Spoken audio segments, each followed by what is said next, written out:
हाय आर्मीज, आपका स्वागत है मेरे YouTube channel BTS Korean army त्रिपरवन भोजपुरी सॉन्ग। तो आज मैं आपको डेविल मेरे यार का लास्ट पार्ट बताऊंगी। चलिए स्टोरी स्टार्ट करते हैं।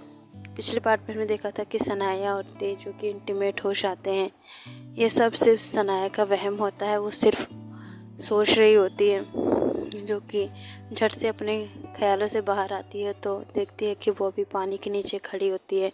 और जैसे ही वो वॉशरूम से बाहर निकलती है, वहाँ पर देखती है के चाचा का बेटा बैठा होता है, छोटा वाला, जो कि शनाया को बहुत ज़्यादा ही घूर रहा होता है लास्ट भरी नज़रों से। शनाया उसे देखकर कहती है, चले जाओ यहाँ से, दफ़ा हो जाओ, यू बास्टर, तुम यहाँ पर क्या कर रहे हो। तो फिर वो लड़का शनाया को देख के कहता है कि जिसके लिए तुम इतना शॉर्ट ड्रेस पहन के आई हो, वो तो आकर भी चला गया अपनी मॉम से मिलकर। अगर तुम चाहो तो मैं तुम्हारी हेल्प कर सकता हूँ। तो सनाया उसे भगा देती है और वो कहता है कि तुम्हारी जैसी लड़कियाँ मेरे बेड पर आने के लिए मरती हैं और मैं तुम्हारे साथ रात बिताने के लिए क्यों मरूँगा। और वो वहाँ से चला जाता है। सनाया जो कि सोच रही होती है कि ये सब मैंने एक सपना देखा, और वो अपने काम में लग जाती है। तो जो कि उसे पता चल गया था कि शनाया का हाथ होता है जेके को इस तरीके से परेशान करने में, इसलिए उसने अपनी मॉम को सब कुछ बता दिया होता है, जिस वजह से उसकी मॉम उसे घर से बाहर निकाल देती हैं, क्योंकि वो अपनी जेके के ऊपर आँच नहीं आने देना चाहती हैं। तेकुक जो कि बहुत ज़्यादा ही खुश होते हैं। ते जो कि नेक्स्ट डे अपने ऑफिस जाता है और काम कर रहा होता है। तभी जेके जो कि कॉलेज जाती है और उसे पता चलता है कि तेने शनाया को और जो 2 लड़कियां थीं उन सबको बर्बाद कर दिया है सिर्फ जेके के लिए। तो उसे बहुत ज़्यादा बुरा लगता है। इस बात को वो डिस्कशन करने के लिए ते के पास जाती है तो देखती है कि ते जो कि शांति से बैठा होता है और उसके भाव बहुत ज़्यादा गंभीर होते हैं। वो तुरंत उसके पास जाती है, उसके ऊपर चिल्लाने लगती है। तभी ते उसे कस के गले लगा लेता है। ते जब उसे गले लगाता है तो जेके उसे हक बैक करती है तो पीछे उसे कुछ लिक्विड जैसा फील होता है। तुरंत ही वो अपने हाथ को आगे करके देखती है तो ये ब्लड होता है। इसे देखकर जेके की तो सांस ही अटक जाती है और बहुत ज़्यादा ही वो बुरी तरीके से परेशान हो जाती है। और इधर हम देखते हैं कि कुछ समय पहले जेके जब उसके केबिन में आई थी तभी उसके ऊपर गोली लगती है। उससे पहले ते जो कि अपने काम को कर रहा होता है तभी उसके पेंटिंग के ऊपर गोली आके लगती है तो वो एक स्माइल देता है, क्योंकि उसे लगता था कि ये उसकी आदमी है। लेकिन जैसे ही वो सामने वाली बिल्डिंग के पास देखता है, ऊपर देखता है, तभी उसे एहसास होता है ये उसकी आदमी नहीं है, ये असली शूटर हैं जो कि उसे ख़त्म करने के लिए आए हैं। और वो बहुत ज़्यादा ही छुप के वार करने लगता है और वो सभी को मार देता है। और जैसे वो पलटता है तभी पीछे से एक शूटर जो कि उसके कंधे पे वार कर देता है पीछे से, और तभी वो जाके चेयर पे बैठ जाता है और बहुत ज़्यादा ही गोली जो कि चलने लगी थी। जेके जो कि उसके रूम के अंदर एंटर करती है और ये सब देखकर शॉक हो जाती है। ते जब उसके गले लगता है तभी उसके पास आकर गोली उसके एक गुलदस्ते में रखती है। ते जो कि अब अपनी गन निकाल कर उस शूटर को भी मार देता है। शूटर वूटर सब ख़त्म हो जाते हैं। जेके जो कि उसे लेकर अब बहुत ज़्यादा टेंस हो जाती है। ते जबकि ये पूरी आंख बंद कर लेता है और उसके ऊपर ही गिर जाता है। जेके उसके नीचे दब जाती है और कोशिश करके तुरंत ही हॉबी को कॉल लगाती है। हॉबी के साथ साथ यूनो भी आ जाता है, दोनों ही उसे ले जाते हैं। और हॉबी जो कि कहता है इसे घर लेके चलो, वहाँ पर ट्रीटमेंट होगा, इसकी जान को बहुत ज़्यादा खतरा है। तभी यूनो कहता है नहीं, इसे हॉस्पिटल लेके जाना होगा। हॉबी जो कि गुस्से में कहता है कि नहीं, ये घर जाएगा। उन दोनों में बहस हो जाती है तो जेके कहती है तुम दोनों लड़ना बाद में, पहले इनको लेकर हॉस्पिटल चलो, इन्हें बहुत ज़्यादा ही ट्रीटमेंट की ज़रूरत है। हॉबी जो कि गुस्से में होता है और तुरंत ही कार में बैठता है, कार स्टार्ट कर देता है यूनो भी। तो यूनो से हॉबी पूछता है ये सब क्या है, तू मुझे सच सच बताएगा या फिर मैं तुझसे निकलवाऊँ। यूनहो जो कि उसे सब सच सच बता देता है। और ये सब सुन के हॉबी को बहुत ज़्यादा गुस्सा आता है ते पर, और वो कहता है ये हॉस्पिटल जाने वाली बात।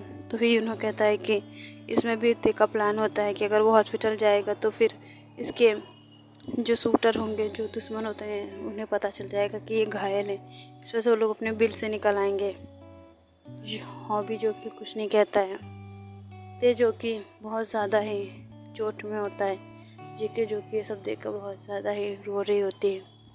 कुछ देर बाद जेके जो कि हॉस्पिटल में आ जाती है और ते का इलाज हो रहा होता है। बहुत ज़्यादा ही बुरी कंडीशन में होता है ते, और उसका इलाज हो जाता है। रोज़ जो कि घर पर ही होती है, वो जब हॉबी को कॉल लगाती है और बहुत ज़्यादा ही परेशान दिख रही थी। हॉबी जो कि जेके को घर भेज देता है, जिस वजह से जेके बहुत ज़्यादा परेशान होती है। इस वजह से अब रोज़ भी उसे कॉल लगाने लगती है कि जेके इतना परेशान क्यों है। तब जाके उसे पता चलता है कि उसके भाई का बहुत बुरा एक्सीडेंट हुआ है। हॉबी जो कि रोज़ से कहता है कि तुम यहाँ पे मत आना, तुम और जेके एक साथ रहो, एक दूसरे का ध्यान रखो। और जो कि रोज़ होती है, वो कहती है कि मैं उसका ध्यान क्यों रखूं, वो खुद भी तो रख सकती है। तभी हॉबी कहता है वो तुम्हारी भाभी है, अगर उसे कुछ भी हुआ तो तुम्हारा भाई तुम्हें नहीं छोड़ेगा।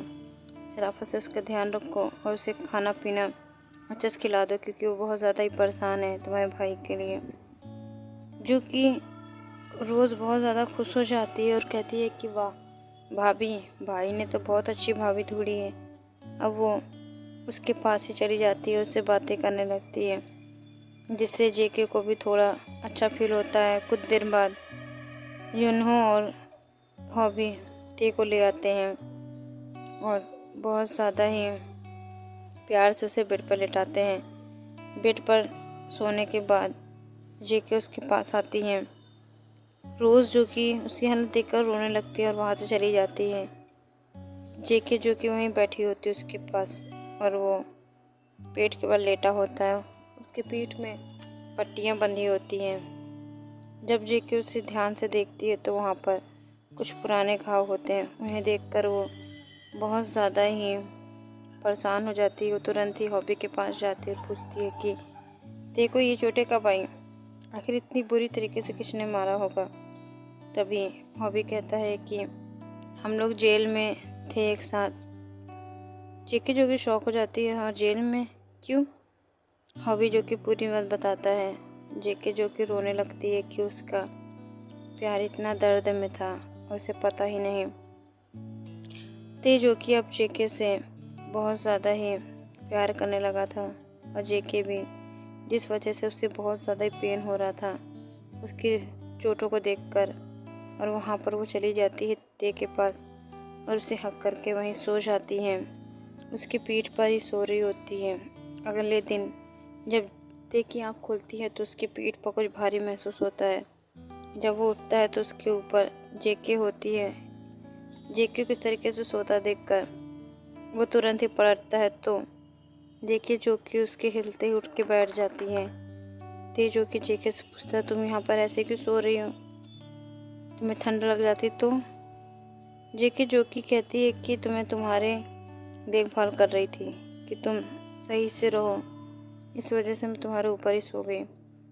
ते जो कि स्माइल करता है और कहता है कि मुझ पे तुम्हारा ही हक है, तुम चाहे मेरे ऊपर सो या बैठो, कोई और नहीं बैठ सकता तुम्हारे अलावा, तुम कुछ भी कर सकती हो मेरे साथ। और वो नोटी स्माइल देता है। जेके जो कि कहती है आप इस हालत में भी ऐसी बातें कर रहे हैं। तो फिर ते कहता है क्यों, मैं ना करूं तो कौन करेगा। और वो उसे पकड़ के किस करने लगता है। जेके जो कि शौक थी ते के इस एक्शन से, लेकिन वो कुछ नहीं करती, उसे किस बैक करती है।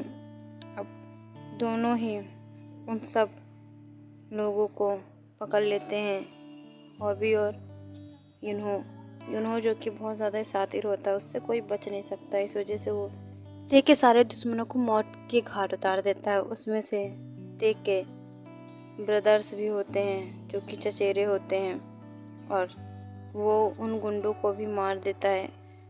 जेके को किडनैप करवाने वाला भी ते का चाचा ही होता है और वो पेन ड्राइव उसमें बहुत ज़्यादा ही ते के बारे में होता है और उसके डैड के बारे में सबूत होते हैं जिसे उन लोगों ने छुपाए होते हैं। वो पब्लिश होते ही ते का चाचा पूरा बर्बाद हो जाता है और ऐसे ही अब इन लोगों की लाइफ में बहुत ज़्यादा ही एंजॉयमेंट आने वाला है। जेके के मॉम डैड और ते की मॉम पहले से ही इन दोनों के रिश्ते से खुश थे। इस वजह से उन लोगों ने चुपके से इन दोनों का रिश्ता तय कर दिया और जो ते का फियोन्से था पहले, वो भी अब जेके के और ते के रिश्ते को मान गया था। अब तेकू की शादी हो जाती है। ये दोनों अपने फर्स्ट नाइट को बहुत ज़्यादा एंजॉय करते हैं। उसी दिन हमारे जेहोप और रोज़ की भी होश आती है, जेनी और यूनहो की भी होश आती है। इन दोनों के बीच लड़ाई झगड़े वैसे ही बरकरार होते हैं। तीनों की फर्स्ट नाइट एक साथ ही होती है। अब तीनों के रूम से ही बहुत ज़ोर ज़ोर से मौन की आवाज़ आ रही थी और जेके के मॉम और डैड जो कि इन सब की आवाज़ें सुन पा रहे थे और कहते हैं आजकल के बच्चे कितने ज़्यादा ही बेशरम हो गए हैं। और ते की मॉम कहती हैं कि हाँ, हमारे बच्चे बहुत ज़्यादा ही बेशरम हो गए हैं। और ये दोनों स्माइल करते हैं और कहते हैं इन लोगों की वजह से शायद हम लोगों को जल्दी से घर पूरा भर जाए और हम लोग जल्दी से नाना नानी बन जाए और इस घर में बहुत ज़्यादा ही खुशी आ जाए। अगर एक साथ तीनों हमें छोटे छोटे चिल्ड्रन दे दे तो हम लोगों का घर तो बहुत ज़्यादा ही खुशियों से भर जाएगा। और इधर हम लोग देखते हैं रूम में ते जो कि बहुत ज़्यादा ही प्यार से जेके के साथ इंटीमेट हो रहा था, बट जेके का फर्स्ट टाइम होने की वजह से वो बहुत ज़्यादा ही रो रही थी। ते जो कि उसका आंसू बर्दाश्त नहीं कर पाता तो कहता तुम रो क्यों रही हो, मैं भी इसे बंद कर रहा हूँ। तो जेके कहती है पागल हो गए हो क्या? हाँ, मैं रो रही हूँ बिकॉज मुझे पेन हो रहा है, लेकिन इसका मतलब ये नहीं कि मैं चाहती नहीं हूँ। कंटिन्यू करो। इधर हम जेनी को देखते हैं जो कहती है कि रुक भी जाओ, कितना मुझे खाओगे? तो फिर जो यूनो होता है वो कहता है क्यों नहीं खाएंगे तुम्हें, तुम बहुत ज़्यादा ही हर चीज़ में मिर्ची देती हो ना, आज तुम्हें मैं मिर्ची जैसा पेन दूंगा, कम से कम तुम्हें रियलाइज़ तो हो ये सब होता क्या है। और वो फिर से कंटिन्यू करता है। जेनी कहती है मैं तुम्हें मार डालूँगी और वो कहता है कि अब मार क्या डालोगी तुम, पहले खुद को बचाओ। इधर हम देखते हैं रोज़ जो कि मौन कर रही होती है। हॉबी बहुत ज़्यादा ही प्यार से कर रहा होता है, जिससे रोज़ से मौन कर रही थी और बहुत ज़्यादा ही प्यार से कहती है तुम बहुत ज़्यादा अच्छे हॉबी हो, तुम बिल्कुल भी रूड नहीं हो, मुझे बहुत अच्छा लगा। ओके आर्मीज़, ये स्टोरी मैं यहीं एंड करती हूँ। अब नेक्स्ट स्टोरी आप लोग बताइए, हॉरर चाहिए या फिर कुछ और, तो मैं उसी हिसाब से दूंगी। और ये स्टोरी अगर आप लोगों को अच्छी लगी है तो लाइक कमेंट कीजिए। Bye armies.